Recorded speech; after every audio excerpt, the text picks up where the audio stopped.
What's up everybody, and welcome back to another synth video.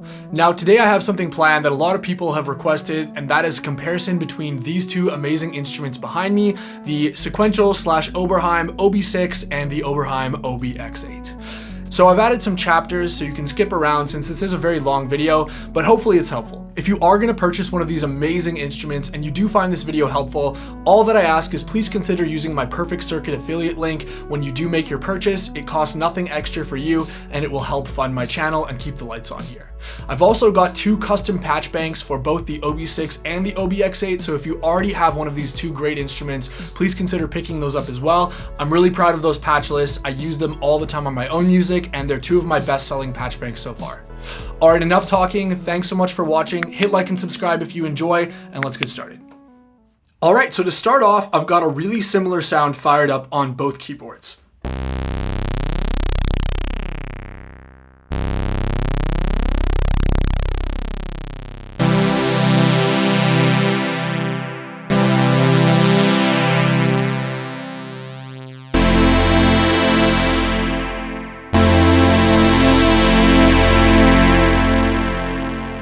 So as you can see, we can get them sounding very, very similar, but there are some inherent differences which we'll explore a little bit more in detail. So let's start by initializing a preset on both keyboards with manual and write. We'll turn down the release here so it's a little bit more even.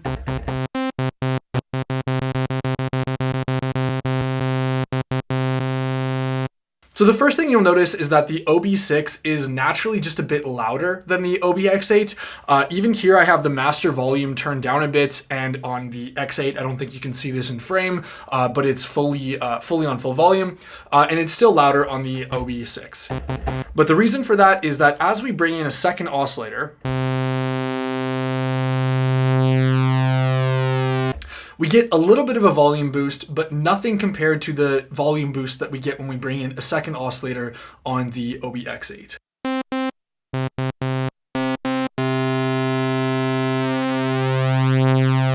And I think while they're both really great oscillator sections for different reasons, this is where I think the OB-X8 has the biggest advantage over the OB-6. The OB-6 has lots of other advantages, which we'll get to in a sec, but the oscillators just interact with each other in a really, really wonderful way on the X8. So if I start on the OB-6 and start to just play some stuff while I detune the oscillators,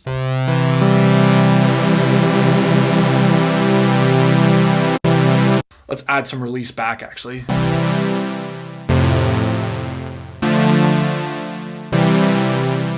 And if I do something similar here on the X8, it sounds quite special.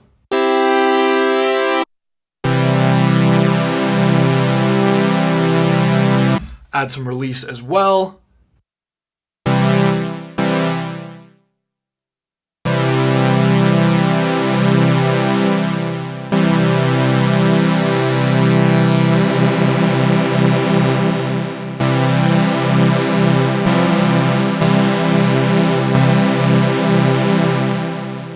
Now, it's maybe hard to hear, but what I'm picking up on is that when you start to detune and add more oscillators and kind of push the filter more with the oscillator section and detune stuff on the OB-6, things get just a little bit more muddy, and the oscillators just seem to detune and beat off of each other really, really well on the X8.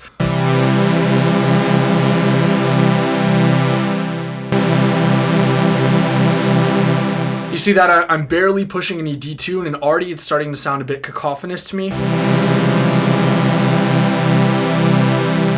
This will probably be easier to tell if I play full chords, so. That's with barely any detune. It sounds great, but I add a little bit more detune, and it sounds just a little bit too hot. So now, similarly with the OB-X8, if I have barely any detune, then as I add a ton of detune,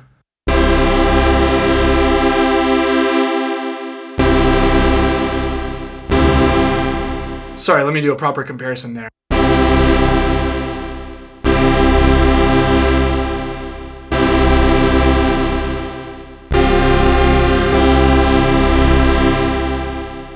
don't know if you can hear this, but on my headphones at least, I'm really picking up that there's just a really nice brightness and fullness and three-dimensionality to the way the OB-X8's oscillators are kind of detuning off of each other. Now it's really close, and this shouldn't be a deal breaker. Like, the OB-6 oscillators still sound fantastic, but I really do think they're special. Let's go to square waves, and I think you'll hear another, example of this. The square waves are a little bit different. So square waves.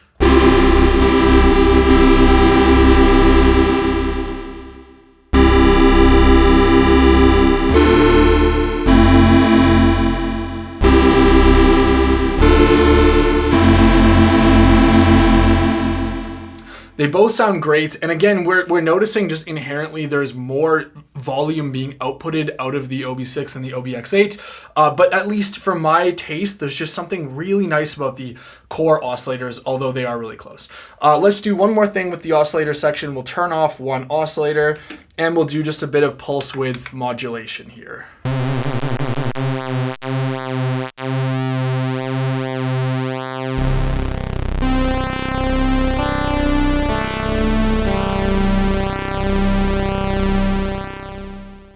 Sounds great to me.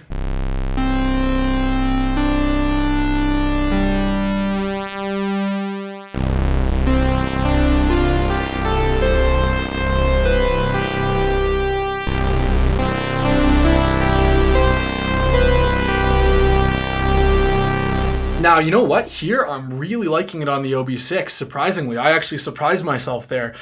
Just for whatever reason, the pulse width modulation on the OB-6 is really doing it for me right now. Next thing to look at quickly with the oscillator section before we go to filters is going to be the vintage mode. So both these synths have what is called the vintage mode, wonderful built-in vintage mode from Sequential, which basically will add a whole bunch of per voice little variations and imperfections that will make it sound nice and full.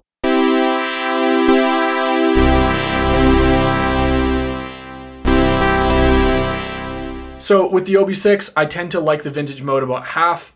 Anything past that, it starts to be a little unstable for my liking. For the OB-X8, I'm not sure if they've scaled it differently or if the synth just handles vintage mode a bit better with the oscillators, but I can kind of go crazy on it. So with nothing, half, full, full. Again, you know what? I think the OB-6 is just really nicely in tune today, because typically when I put the vintage knob on full, it gets a bit much. So moving on, let's go ahead and go to our filter section. So for the OB-6, we get a SEM filter, or at least a reproduction of a SEM filter. It's got one mode only. It's only one filter, but it does have a ton of versatile controls, including this morph knob, which is my absolute favorite thing about the synth. So to start off, we're going to do a filter sweep on both synths. With no resonance on the OB-6,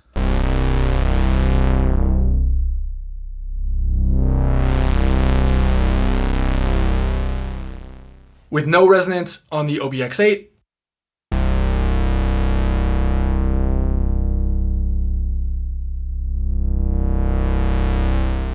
so you'll notice that without resonance added, right off the bat, the OB-6 is a lot brighter. And I've actually had keyboard tracking enabled on the OB-X8 this entire time, because without it, our filter is naturally even darker.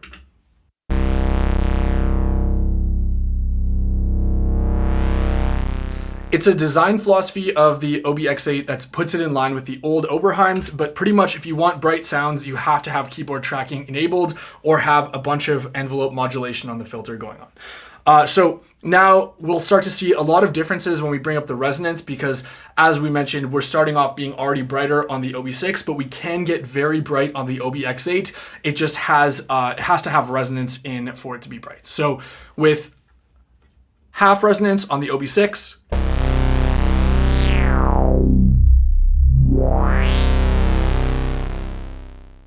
and with half resonance on the OB-X8.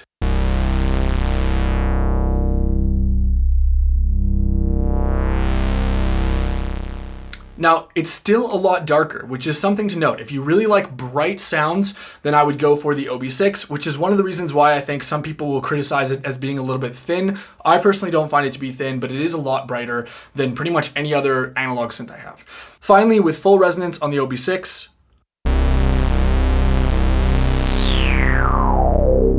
listen to that SEM filter. Oh my gosh.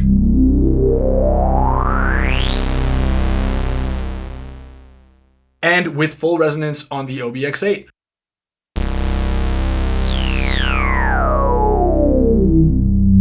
Now that is a big difference.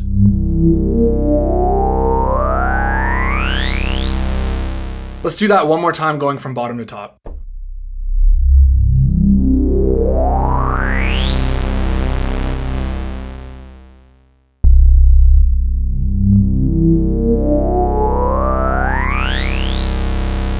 I absolutely love the full resonance sound of the OB-X8. It's the best sounding filter I've ever had, and we haven't even gotten to the other two filters. So you can notice they do really sound different, despite the fact that the OB-6 has essentially a SEM filter. The X8 has a real SEM filter, and it does sound, in my opinion, a little bit better at high resonance settings. So if you like using a lot of resonance in your sounds, go for the X8. Let's check out some of the things that make the filters different. So my favorite thing by far about the synth on the OB-6, which I mentioned, is the morphing knob.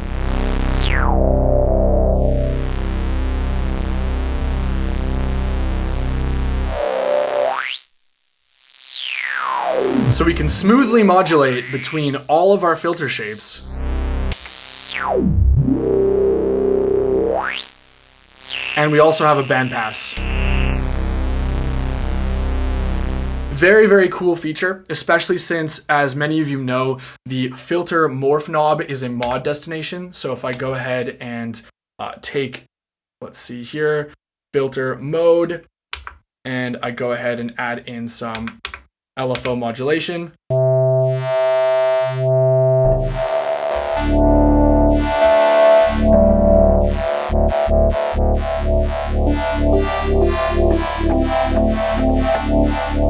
Very, very cool sound. You cannot get that sound on the OB-X8.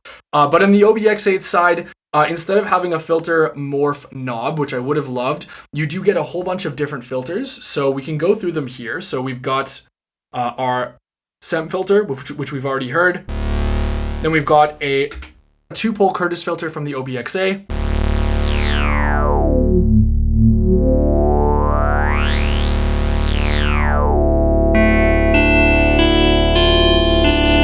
Really like this filter. And then probably the most important advantage this has over the OB-6 is we've also got a 4-pole filter, a 4-pole Curtis filter from the OB-X8 as well. Now this one kills your volume when resonance is on full.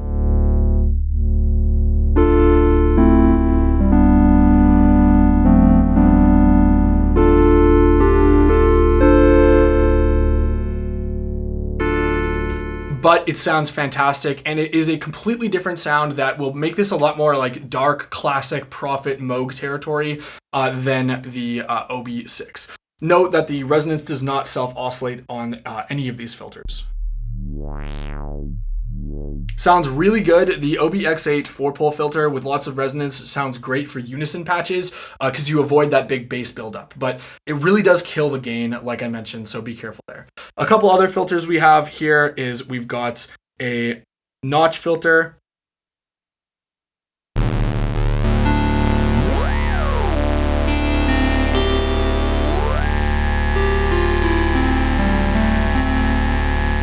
I absolutely love the notch filter on the OB-X8. I think it's honestly nicer sounding than on the OB-6.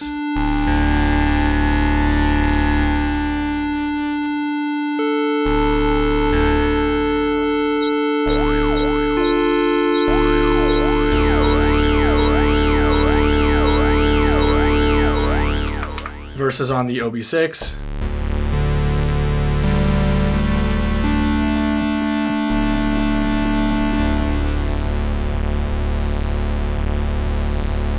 There's just a little bit more musicality in those harmonics for my liking.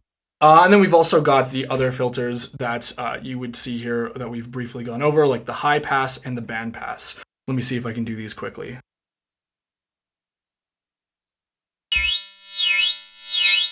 That's the high pass, band pass. All right, so my overall conclusion on the filter section is the OB-6 filter is more versatile because of the morphable feature, but individually all of the components give you more options and sound a little bit better on the OB-X8. All right, so I've reinitialized the patches here, and next up, let's take a look at the modulation sections, which again is another place these synths really differ. So we've got a single global LFO on the OB-6. Can go nice and high into audio rates. You can modulate anything from the pitch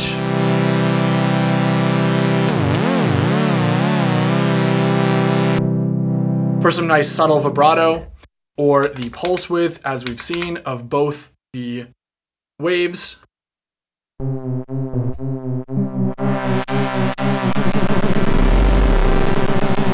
Yeah, it can go nice into audio rates there. A whole bunch of other things, some unique destinations. So we've got our amplitude,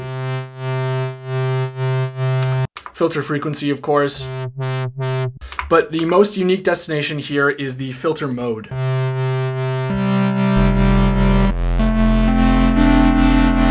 Definitely my favorite destination, and I use that one quite a bit. That's modulating it between low pass, notch, and high pass, and that sounds absolutely fantastic. You cannot do that on the OB-X8. Other than that, we've got a X-Mod section where basically you can take oscillator 2 and put it into low frequency mode, then turn it off if you don't hear it, and now oscillator 2 is able to modulate oscillator 1.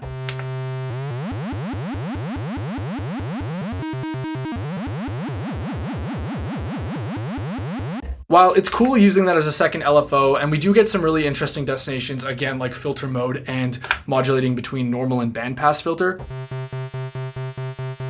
Where I think that the cross mod is at its strongest is when you actually still use VCO2 and you take it out of low frequency mode, and then you use it like FM.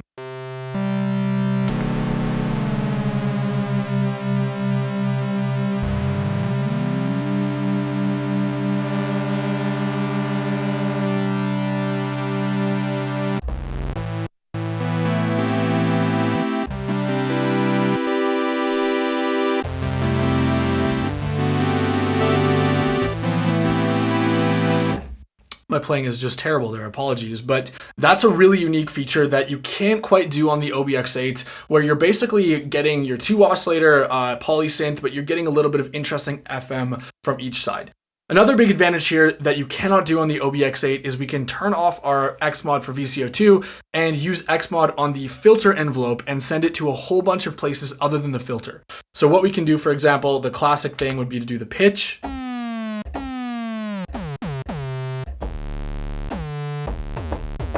If we want those like punchy transients, we can do the shape of the oscillator, which is really cool. And probably need to have it not be a square for that.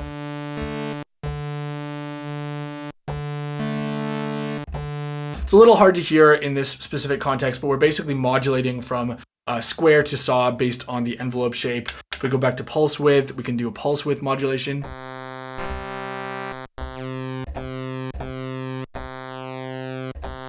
There we go. Again, normal and bandpass filter.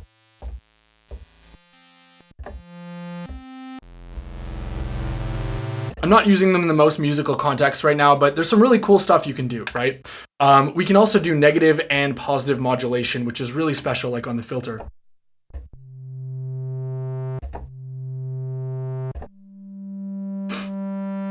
I wish the OB-X8 had the ability to modulate things negatively as well as just positive. But that's pretty much the modulation section, except for the aftertouch, which we also get a whole bunch of destinations.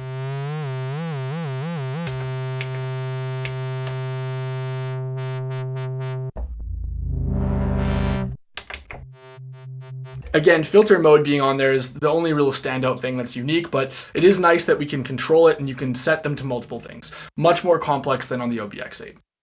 All right, and for the OB-X8, we have a completely different modulation system, and it's up to you guys to decide which one is better. I don't actually know which one I prefer. They're both good for different reasons, but on the OB-X8, we get 2 separate LFOs. We'll start with this one here because it's the most simple. The vibrato LFO, you can send it to oscillator 1 or oscillator 2.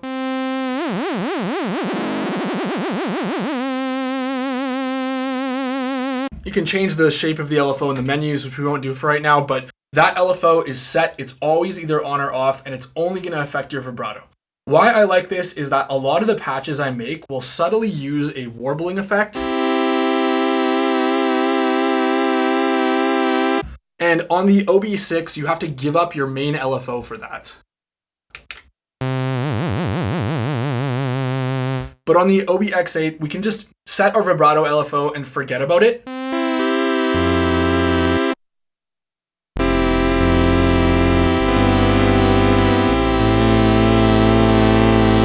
And we still have our full regular LFO, as well as some under the hood cross mod to play around with. So big point to the OB-X8. I love the specific vibrato LFO. Now, as for the main LFO, let's turn off vibrato for a sec so we don't get confused.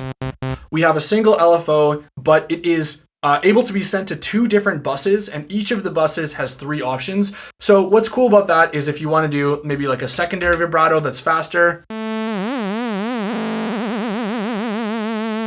but you only want that subtly, and then you can have like a fast tremolo effect that's really in-depth and strong.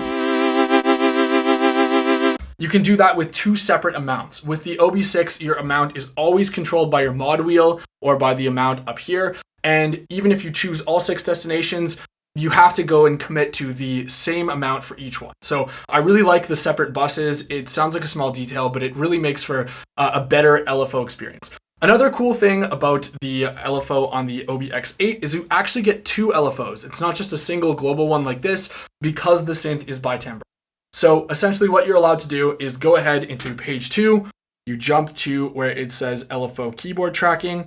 This is the easiest way to figure it out. And we will basically hear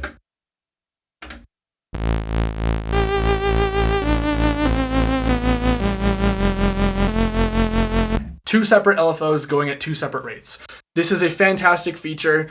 And I wish that both LFOs were completely polyphonic, like one for each voice. That would have been ideal, but this is still a big step up from just having one global LFO. It allows for a lot more, expressivity. Those wonderful fluttery patches. Then finally, you do get a bit of, let's just turn this off. You do get a bit of cross modulation here, although if you are someone who really likes that cross modulation style of workflow where you're doing FM between the oscillators, this is much, much more limited and not as good as the OB-6. So basically we have 2 options. We have Sawtooth X mod, which has no amount. You just either have it on or off, and it sounds pretty intense like this.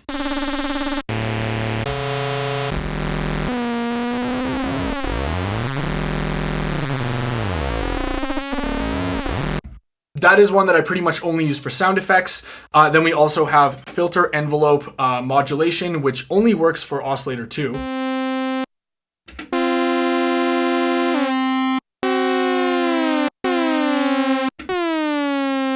But again, very, very limiting. The only time I'm really going to use that is if I want that punchy sound that I showed you before. Otherwise, I'm going to leave that off. And then finally, the only one that I actually regularly use, which is hidden in a menu, I wish it wasn't hidden in a menu, is if you tap page 2 and then twist oscillator 2 frequency, you get oscillator 2 triangle cross modulation, and you can control the amount, which is really nice. And I wish they had an amount for the other one, because you rarely ever want full cross modulation. So that sounds like this.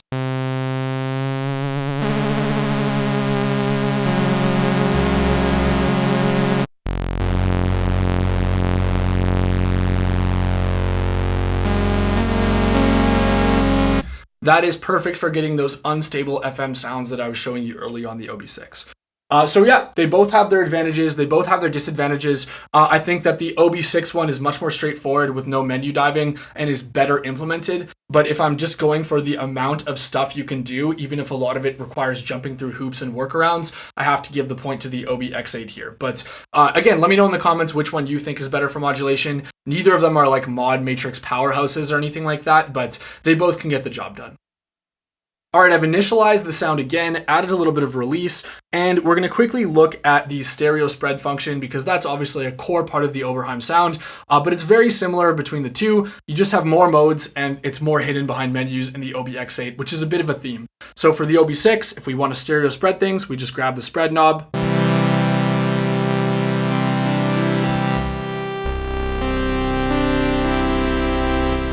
that effect will really never get old for me.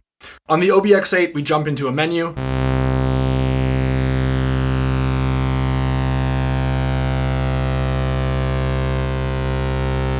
And we have a whole bunch of pan mode options.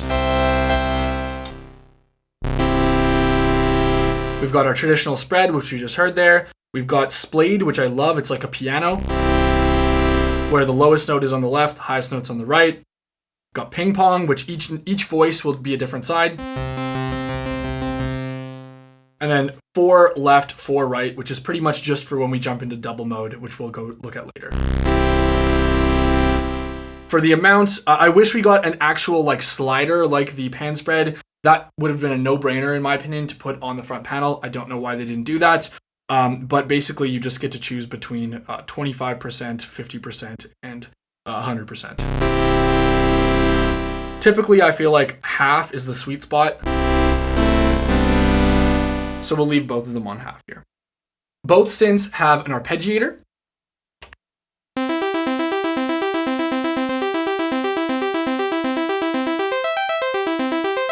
Both of them have essentially the same functionality, but I much prefer the implementation on the OB-6. The arpeggiator is pretty weird on the OB-X8, to be honest.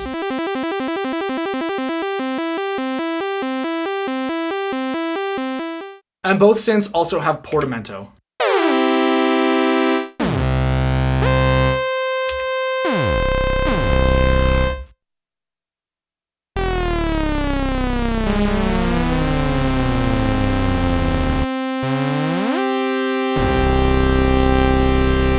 For some reason, portamento does sound better to me on the OB-X8, but there's some global settings you can tweak to get both of them a little closer to each other if you want to.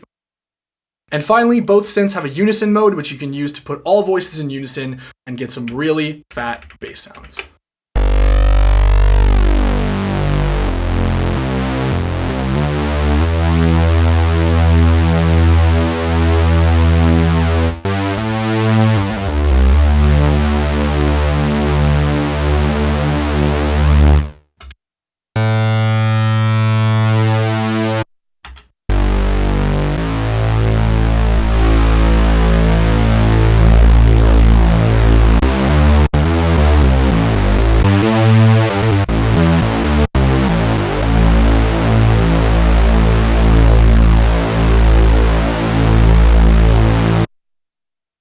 Alright, so to finish up, we're going to look at the areas of the synth that are so different that you can't even compare them. So on the OB-6, we have a full effects section. The effects are pretty mediocre, to be honest. The reverbs in particular are horrible, but the delays are okay. I like the delays subtly on some things.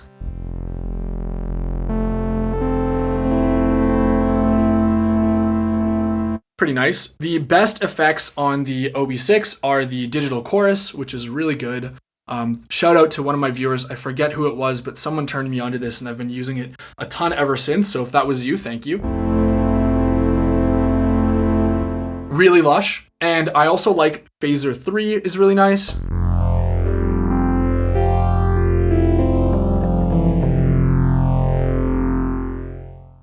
And then finally, my favorite effect by far, which I really wish was on the OB-X8, but I get why they didn't do it, is the analog distortion.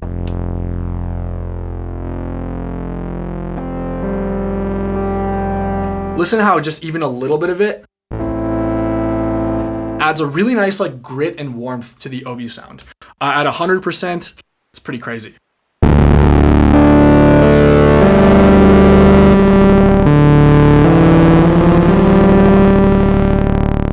Really great for bass sounds. While I rarely use it at 100%, using just a little bit of it can really go a long way.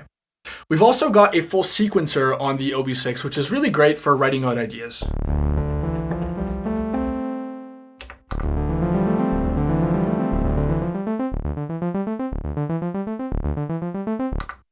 One other unique thing that the OB-6 has is it's got a sub-oscillator, which will allow you to do sounds that are just not possible on the OB-X8.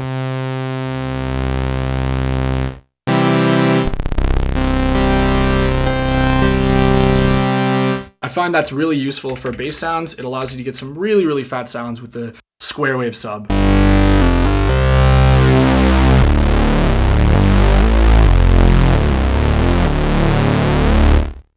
Surprisingly, I actually think the OB-6 is better than the OB-X8 for bass sounds because of this sub-oscillator. It adds a really, really nice gritty low end that is pretty hard to replicate on other analog synths.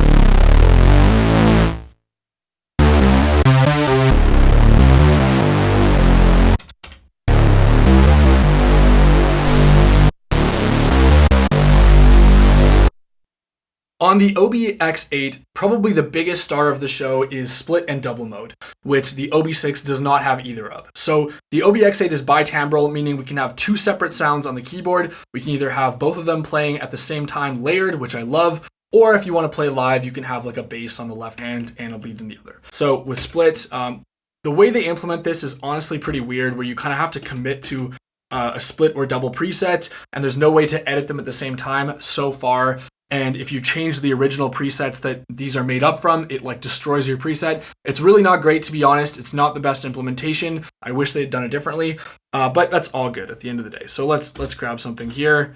Let's see, Oberheim split.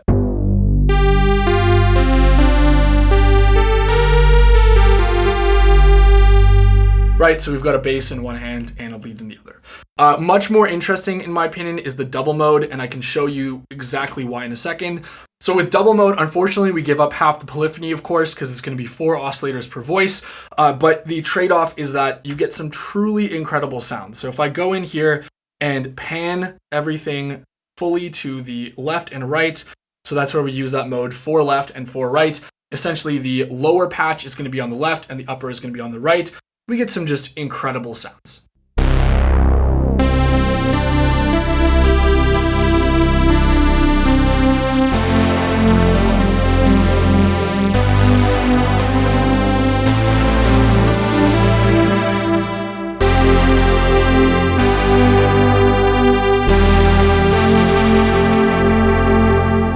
Like, you can't tell me that that is not just the most Oberheim-y sound you've ever heard. It's just incredibly stereo and binaural because we've got this alive, living, breathing analog synth where it's the same patch, but each ear is experiencing it a little bit differently. Basically, this simulates what it would be like to multi-track the exact same part twice. So if you're someone who likes playing live and likes that effect, it's by far the best thing about the OB-X8, and I wish they had a 8-voice expansion card you could buy. I think myself and a lot of other people would purchase that, so we got 16 voices, meaning 8 when you go into binaural mode, because it's the best. The only other features of the OB-X8 that we don't get on the OB-6 are all these page 2 settings. I'm not going to go through them very much here because this video is already too long, but you can do a whole bunch of things like change the LFO type from OB-X or OB-XA, OB-X8, which is going to sound a bit different, same as the envelopes. There's a whole bunch of portamento settings that are different on this that will make it sound slightly more like the original OBs. Again, I frankly don't use them very often because the menu system is just kind of, it's there, it's not too bad, but when I'm in the moment on a big synth like this, I just want to design sounds quickly that sound great. So it's great that they're there for purists who really love those old OBs and want to make a sound that sounds exactly like it, but I don't find myself using them very much, in honesty. Alright, so if you're still with me after that extremely long and rambly comparison, well, thank you so much for watching. So I'm going to end off with my thoughts. Now, first up, to answer the question in this video, is the OB-X8 really worth $5,000? Well, I think the answer is yes and no. In the sense of, is this the best value for money of a synth you can get? Absolutely not. I think the OB-6 is already expensive, but the OB-6 is a much better value for money, considering you still get that Oberheim sound, you get effects, you get sequencer, a whole bunch of other features like cross mod, and it's just overall a better deal. But the OB-X8 is just a joy to use. It's built so well, it's really, really sizable, and there is, as far as I'm concerned, a bit of an upgrade in certain areas like the filter and parts of the oscillator section in terms of sound quality. Whether or not the OB-X8 is going to be worth $5,000 to you is very much dependent on what your affinity for that classic vintage Oberheim sound is. The OB-X8 is meant to be a modern recreation of those vintage classics, whereas the OB-6 is meant to nod to those vintage classics and have tons of vintage charm, but it's really a modern synth at its core, and it has a bunch of really creative modern design choices that I quite like. So, the $1 million question. If you can only buy one and you're trying to decide between which of these two instruments, which one should you get? Well, that's an extremely personal choice, and I do hope that you make the choice on your own, but for my money, I would go with the OB-6 if you're only getting one of them. The reason being is that it's a much more versatile synthesizer. It has all of the modern necessities that you would want, like a sequencer, really good distortion, average but still passable effects, and it can do a bit more because of the cross modulation section. The OB-X8 is a little bit more niche and more focused, and if you're asking me which one you should pick for just an overall music making device, then I would go with the OB-6 because of that added versatility with its modern features. Anyways, that's enough talking from me for today. Thank you so much for watching if you're still with me at this point in the video. And one more shout out, if you are gonna buy either of these instruments, please consider using my Perfect Circuit affiliate link. It costs nothing extra and it'll really help me out. All right, that's all folks. Have a great one and I will see you in the next video.